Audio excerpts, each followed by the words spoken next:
हम कक्षा 10वीं के छात्र हमारा परियोजना कार्य शुरू करने की आज्ञा चाहते हैं। जिस प्रकार ततारा वामेरो कथा के द्वारा हमने देखा कि पुरानी चीजों हमें बहुत कुछ सिखाती है, उसी प्रकार से ओडिशा के मंदिर है। इन मंदिरों में से हमें बहुत पुरानी चीजों का पता चलता है और आज यही कुछ चीजें हमारे दैनिक जीवन के बारे में हमें बहुत ज्ञान देती है। हरिहर का पाठ में जिस प्रकार ठाकुरबाड़ी गांव की महत्वपूर्ण जगह थी, उसी प्रकार ओडिशा के मंदिर भी वहां के आकर्षक स्थान है। इस कारण हम कक्षा 10वीं के छात्र आपको ओडिशा के कुछ विलक्षण मंदिर के बारे में जानकारी बताना चाहते हैं। मंदिर समय के पन्नों पर इतिहास के पदचिन्हों जैसे होते हैं, जो एक पीढ़ी को दूसरे पीढ़ी से जोड़ने वाली कड़ी के रूप में प्रयुक्त होते हैं। यह कहते हुए मैं हमारी प्रस्तुति को शुरू करना चाहूंगा। ओडिशा को भारत का सबसे सर्वश्रेष्ठ गुप्त रहस्य का स्थान प्राप्त होने के साथ साथ उसे प्राचीन, परिष्कृत और विविधता से भरी संस्कृति का वरदान भी प्राप्त है।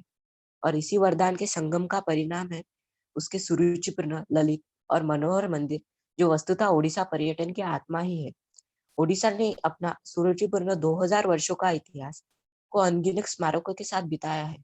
यह पुरातन खंडहर हो या बेदाग वास्तुशिल्प चमत्कार, प्रत्येक स्मारक और मंदिर एक कहानी को प्रकट करता है, अपनी एक गाथा बताता है। प्राचीन ओडिशा को पहले कलिंग या उत्कल कहा जाता था, जो इस बंदरगाह शहर के मंदिरों, मूर्तियों, किलों और आदिम घाटों के विकास का गवाह था। इन स्मारकों को अक्सर ऐतिहासिक समय के दौरान मार्गदर्शन के लिए प्रयुक्त किया जाता था। ओडिशा के मंदिर इतने सुसंस्कृत और विभिन्न हैं कि उन्हें एक शीर्षक के तहत नहीं रखा जा सकता, और इसीलिए हमने इस व्यापक विषय को आपस में बांट लिया है। और इसीलिए हमारे छात्र मित्र आपको ओडिशा के कुछ प्रसिद्ध स्थलों के बारे में जानकारी देगी, जिनमें से कुछ स्थल है लिंगराज मंदिर, ब्रह्मेश्वर मंदिर, कोणार्क सूर्य मंदिर, जगन्नाथपुरी मंदिर, उद्यागिरी और खंडागिरी गुफा। अब मैं मयूर को लिंगराज मंदिर के बारे में अतिरिक्त जानकारी देने के लिए सहर्ष आमंत्रित करना चाहूंगा। नमस्ते दोस्तों, मेरा नाम मयूर भगत है और मैं यहाँ आपको लिंगराज मंदिर के बारे में कुछ जानकारी दूंगा। 11वीं शताब्दी का यह अति सुंदर मंदिर भुवनेश्वर के केंद्र में स्थित है। यह शहर का सबसे पुराना और सबसे बड़ा मंदिर होने का दावा करता है। यह सोमा राजवंश के राजा जास्टी केसरी द्वारा बनाया गया था और यह भगवान विष्णु और भगवान शिव के पुनः अवतार भगवान हरिहर को समर्पित है। मंदिर की उल्लेखनीय वास्तुकला कलिंग वास्तुकला की भव्यता को दर्शाती है। यह लाल बलुआ पत्थर से निर्मित है, जो भूमि के विशाल क्षेत्र में फैला है। आपको ब्रह्मेश्वर मंदिर के बारे में अधिक जानकारी देने के लिए अनिकेत को आमंत्रित करता हूँ।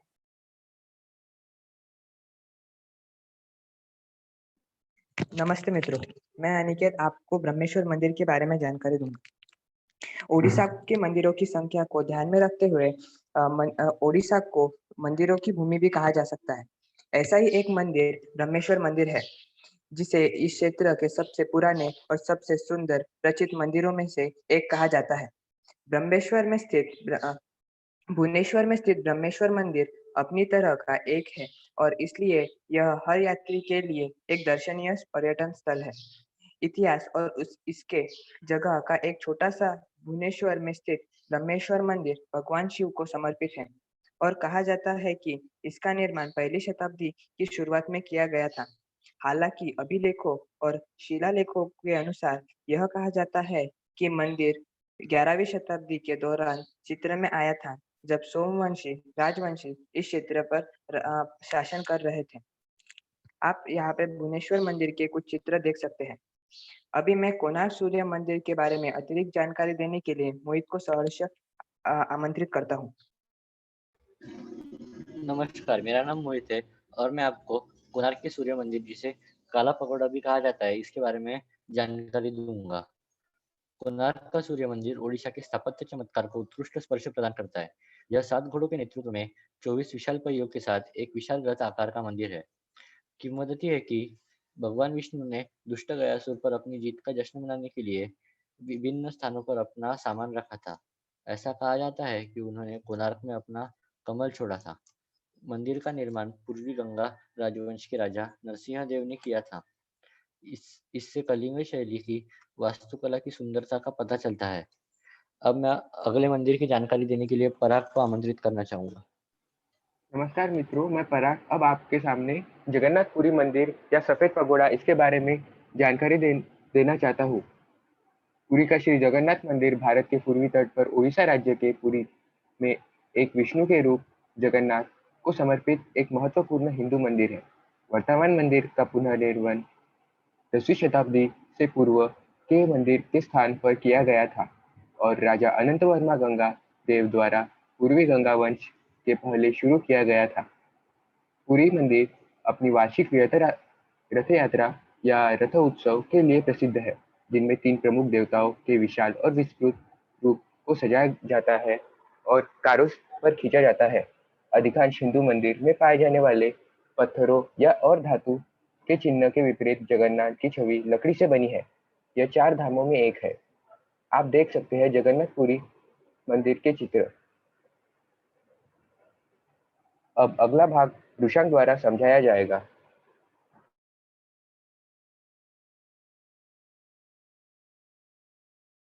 नमस्ते मित्रों, मैं हूँ रुशांक और मैं आपको उदयगिरी और कर्णगिरी की गुफाओं के बारे में कुछ बताऊंगा।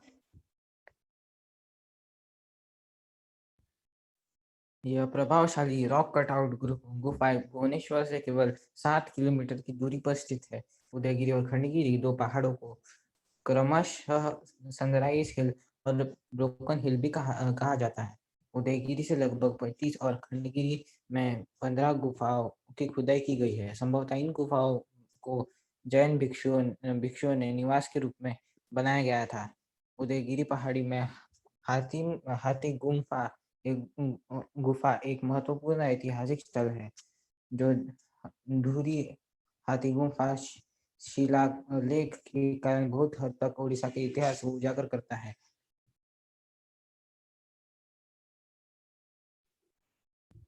यह वह गुफाएं है।